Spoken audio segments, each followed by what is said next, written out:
எந்த டிரெக்டர்ஸ்லாம் அவங்களோட ஃபர்ஸ்ட் படம் எடுத்து அது சக்ஸஸ் ஆனதுக்கு அப்புறம் ஆல் அட்ரஸே இல்லாம போனாங்கன்னு வீடியோ போட்டிருந்தேன். அந்த வீடியோக்கு பார்ட் 2 வேணும்னு நீங்க கேட்டிருந்தீங்க.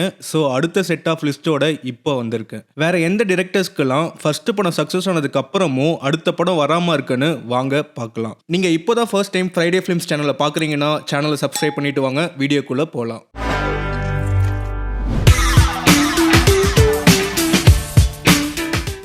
இந்த லிஸ்ட்ல ஃபர்ஸ்ட் பார்க்க போற டைரக்டர் தெகிடி ரமேஷ். 2014 தெகிடி ரிலீஸ் ஆகுது. நாளைய இயக்குனர்ல இருந்து வந்து படம் பண்ண டைரக்டர்ஸ்ல இவரும் ஒருத்தர். கிரைம் த்ரில்லர் ஜானர்ல அசோக் செல்வனை லீடா வச்சு வந்த படம் தான் தெகிடி. படம் ரிலீஸ் ஆகி பொறுமையா வேர்ட் ஆஃப் மவுத்ல பாசிட்டிவா ஸ்ப்ரெட் ஆகி சக்சஸை பார்த்துச்சுன்னே சொல்லலாம். இன்ஃபேக்ட் இந்த படம் தான் அசோக் செல்வனா ப்ராப்பரா ஒரு ஹீரோவாவே லான்ச் பண்ணிச்சு அண்ட் ஹீரோவா அவரோட ஃபர்ஸ்ட் சக்சஸை பார்த்தாரு தெகிடி மூலியமா. மியூசிக் டைரக்டர் நிவாஸ் கே பிரசன்னாவும் இன்ட்ரடியூஸ் ஆகுறாரு இந்த படத்துல வந்த வின்மின் பாட்டு இன்னைக்கும் நம்மளோட ஃபேவரட்டா தான் இருக்கு. இன்னைக்கும் தெகிடி படத்துக்கு ஒரு செட் ஆஃப் ஃபேன்ஸ் இருக்காங்க. இந்த படத்தோட சக்சஸை பத்தி சொல்லணும்னா தெகிடியை 2018ல சாணக்கிய தந்திரம்னு மலையாளம்ல ரீமேக்கும் பண்ணாங்க. பட் இந்த படத்தோட சக்சஸ்க்கு அப்புறம் டைரக்டர் ரமேஷ்க்கு எந்த படமுமே ரிலீஸ் ஆகல. இன்ஃபேக்ட் தெகிடியோட கிளைமேக்ஸ்லயே தெகிடி 2க்கு ப்ராப்பரா ஒரு லீடை கொடுத்து முடிச்சிருப்பாங்க. பட் ரமேஷ்க்கு அதுக்கப்புறம் என்ன ஆச்சுன்னே தெரியல. இன்ஃபேக்ட் சிவி குமாரே சொல்லியிருந்தாரு தெகிடி படத்துக்கு அப்புறம் ரமேஷ் ஒரு பயங்கரமான ஸ்கிரிப்டை ரெடி பண்ணியிருந்தாருன்னு. அவர் வந்து ஒரு 1.5 இயர்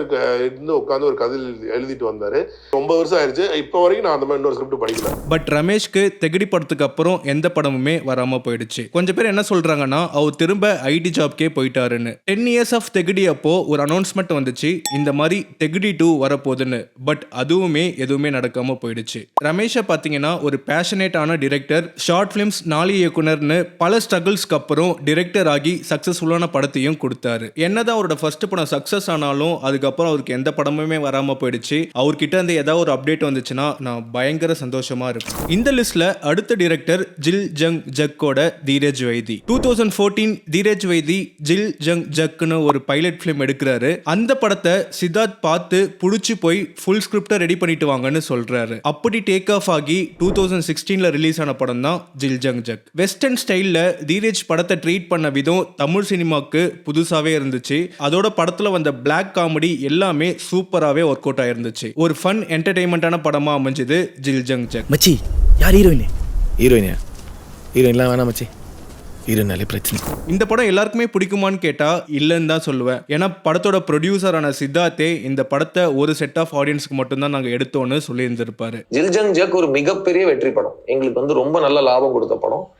அப்போ வந்து நாங்க 10 பேருக்கு தான் அந்த படத்தை எடுத்தோம். அந்த 10 பேருக்கு ரொம்ப பிடிக்கணும் அப்படின்னு சொல்லிட்டு எடுக்கப்பட்ட படம். அந்த மாதிரி தான் படமும் அமைஞ்சுது. படத்துல வந்த சாங்ஸ் எல்லாமே ஹிட் ஆச்சு. ரெட் ரோடு, டோமரலாடு சாங்லாம் இன்னைக்கும் என்னோட பிளேலிஸ்ட்ல ஓடிட்டு தான் இருக்கு. தீரஜ் வைத்திக்கு இந்த படம் ஒரு சக்சஸ்ஃபுல்லான டெபியூவாவே அமைஞ்சுது. பட் அன்பார்ச்சுனேட்லி இந்த படத்துக்கு அப்புறம் இவருக்குமே எந்த படமுமே ரிலீஸ் ஆகல. கட் பண்ணா 2023 லியோ படத்துல ஒன் ஆஃப் த ரைட்டரா ஒர்க் பண்றாரு. அதுக்கப்புறம் ஆர்யாவோட தி வில்லேஜ் வெப் சீரிஸ்லயும் ரைட்டரா ஒர்க் பண்ணிருக்காரு. இது எல்லாத்தையுமே பார்த்துட்டு இருந்த சித்தார்த் அவரை கூப்பிட்டு ஏன் எதுவுமே பண்ணாம இருக்கன்னு சித்தா படத்தோட உனக்கு தான் சாங்கோட மியூசிக் வீடியோவை டைரக்ட் பண்ண சொல்றாரு. 10 வருஷம் ஆயிடுச்சு ஜில் ஜங் ஜக் ரிலீஸ் ஆகி. பட் அடுத்த படம் தான் எதுவுமே ரிலீஸ் ஆகல. சீக்கிரம் அவரோட அடுத்த படத்தோட அனௌன்ஸ்மெண்ட் வரும்னு நம்புறேன். இந்த லிஸ்ட்ல அடுத்த டைரக்டர் அடங்கமரு கார்த்திக் தங்கவேல். 2018 அடங்கமரு ரிலீஸ் ஆகி டெபியூ டைரக்டரா இன்ட்ரடியூஸ் ஆகுறாரு கார்த்திக். போகன், வனமகன், டிக் டிக் டிக்னு கண்டினியூஸா சக்சஸை பார்க்காத ஜெயம் ரவிக்கு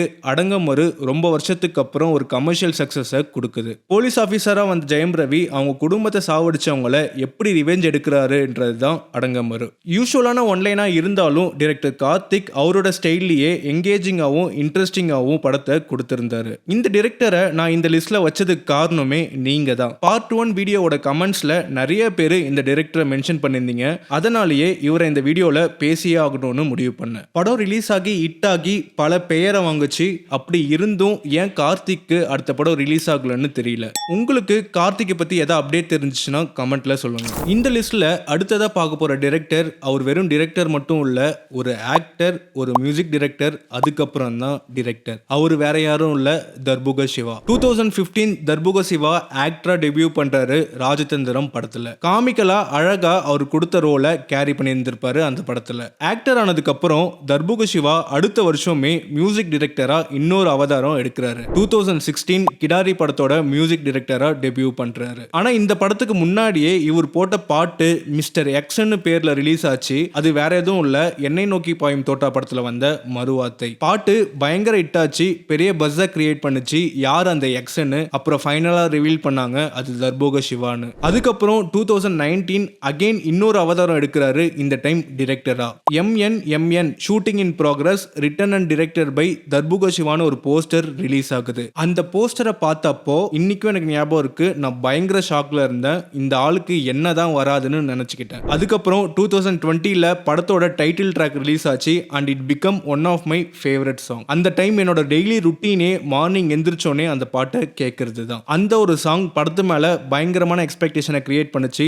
ஃபைனலா 2022ல ஓடிடில ரிலீஸ் ஆச்சு. படம் ஓடிடில வந்ததுக்கு அப்புறம் நல்ல ரெஸ்பான்ஸ் கிடைச்சது. கிஷான் தாஸ் அண்ட் மீதா ரெண்டு பேரும் இன்ட்ரோடியூஸ் ஆகுறாங்க இந்த படத்துல. ஸ்கூல் லவ் ஃப்ரெண்ட்ஷிப்னு ஒரு ஃபீல் குடான படத்தை கொடுத்தாரு தர்புக சிவா. நீங்க 90s கிட்டா இருந்தீங்கன்னா படம் ஃபுல்லா நிறைய நாஸ்டாலஜிக் மொமெண்ட்ஸ் இருக்கும். முதல் நீ முடிவும் நீ படத்தை நீங்க பார்க்கலன்னா கண்டிப்பா போய் பாருங்க. படம் ரிலீஸ் ஆகி 4 இயர்ஸ் ஆகுது, வேற படம் எதுவுமே ரிலீஸ் ஆகல அவருக்கு. நடுவுல 2023 நினைக்கிறேன் லுக்கிங் ஃபார் அன் அசிஸ்டன்ட் டைரக்டர்னு போஸ்ட் போட்டிருந்தாரு. பட் இன்னும் அடுத்த படத்தோட அனௌன்ஸ்மெண்ட் எதுவுமே வரல. சீக்கிரம் படம் பண்ணுங்க தர்புக சிவா.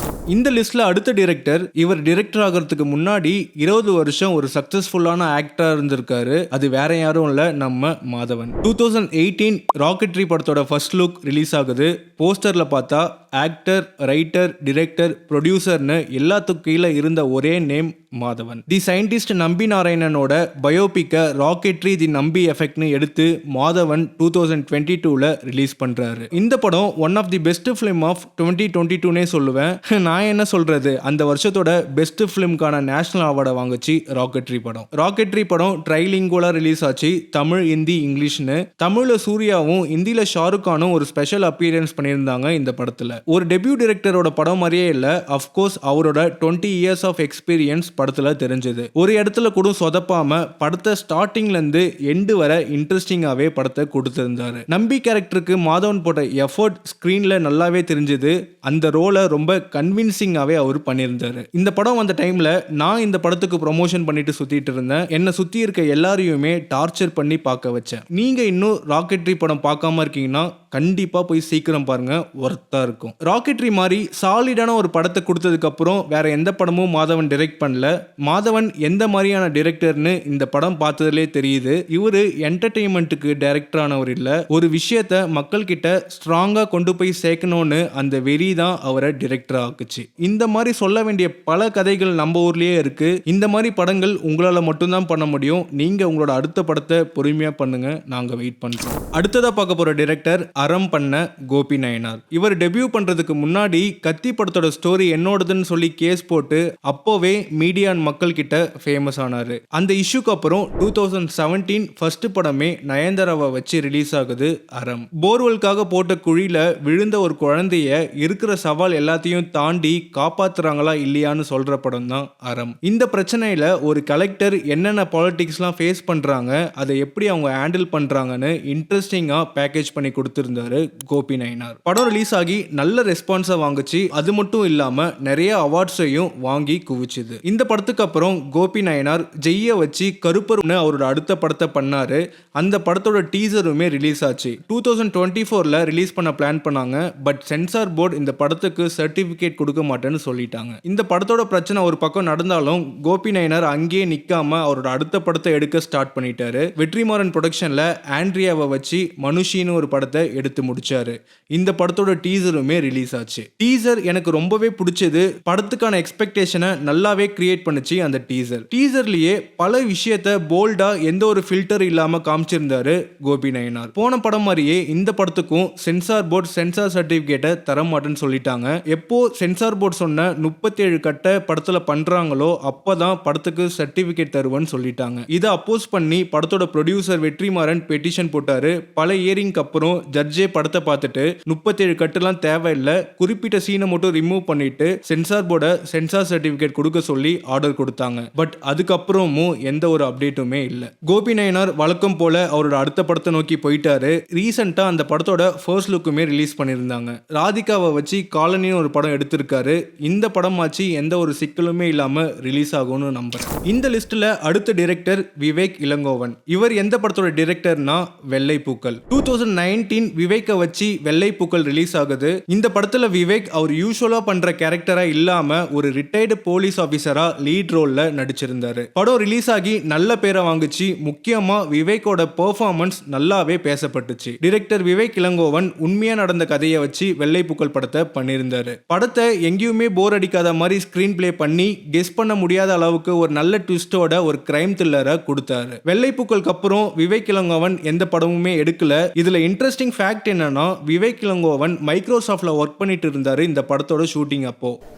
நான் சியாட்டில் மைக்ரோசாஃப்டில் வேலை பார்க்குறேன். சியாட்டிலேருந்து படம் எடுத்துட்டு இப்போ ரிலீஸ்க்காக இங்கே வந்திருக்கேன். மார்னிங் 8லேருந்து 2 o'clock வரை ஒர்க் பண்ணிட்டு அதுக்கப்புறம் 2 to night 11 வரை ஷூட் பண்ணியிருக்காங்க இந்த படத்தை. அப்படிதான் இந்த படத்தை ஷூட் பண்ணியும் முடிச்சிருக்காங்க. இப்போ டைரக்டர் விவேக் என்ன பண்ணிட்டு இருக்காருன்னா, சியாட்டல்ல இருக்க கூகுள்ல மேனேஜரா ஒர்க் பண்ணிட்டு இருக்காரு. அப்பப்போ ஷார்ட் ஃபிலிமும் பண்ணிட்டு இருக்காரு. விவேக், உங்களுக்கு சாலிடான டேலண்ட் இருக்கு. அதை நீங்க ஆல்ரெடி ப்ரூவ் பண்ணிட்டீங்க. உங்களோட அடுத்த படத்துக்காக நான் வெயிட் பண்ணிட்டு இருக்கேன். சீக்கிரம் படம் பண்ணுங்க. இந்த லிஸ்டோட கடைசி டைரக்டர் கடைசியில பிரியாணி பண்ண நிஷாந்த். 2021 கடைசியில பிரியாணி ரிலீஸ் ஆகுது. ரிலீஸ் ஆன டைம்ல கிரிட்டிக்ஸ் கிட்ட நல்ல பேரை வாங்குச்சு இந்த படம். பட் மக்கள் கிட்ட ஓடிடில ரிலீஸ் ஆனதுக்கு அப்புறம் தான் போய் சேர்ந்துச்சு. வழக்கம் போல நம்ம மக்கள் தியேட்டர்ல வந்தப்போ இந்த படத்தை மிஸ் பண்ணிட்டு ஓடிடில வந்ததுக்கு அப்புறம் கொண்டாடி தள்ளினாங்க. நிஷாந்த் இந்த படத்தை 2016 ஸ்டார்ட் பண்ணி 2018 கம்ப்ளீட் பண்றாரு. பட் படம் ஃபெஸ்டிவலுக்குலாம் போயிட்டு வந்ததுக்கு அப்புறம் 2021ல ரிலீஸ் ஆகுது. ஒரு ஃபெஸ்டிவல்ல இந்த படத்தை பார்த்த விஜய் சேதுபதி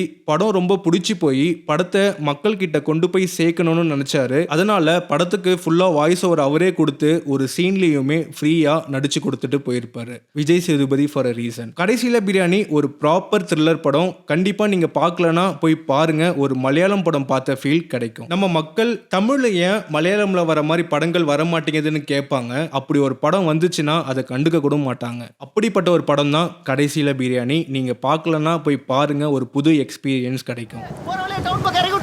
நீங்க 2 பேர் தானா? இல்லண்ணா, எங்க அண்ணன் ஒண்ணுக்கு போயிட்டு இருக்காரு. எப்பலேருந்து போயின்னு இருக்காரு? நிஷாந்த் அதுக்கப்புறம் தியேட்டர்னு ஒரு படம் பண்ணியிருக்காரு. இப்போ அந்த படம் ஃபெஸ்டிவல்ல ஸ்க்ரீன் ஆகிட்டு இருக்கு.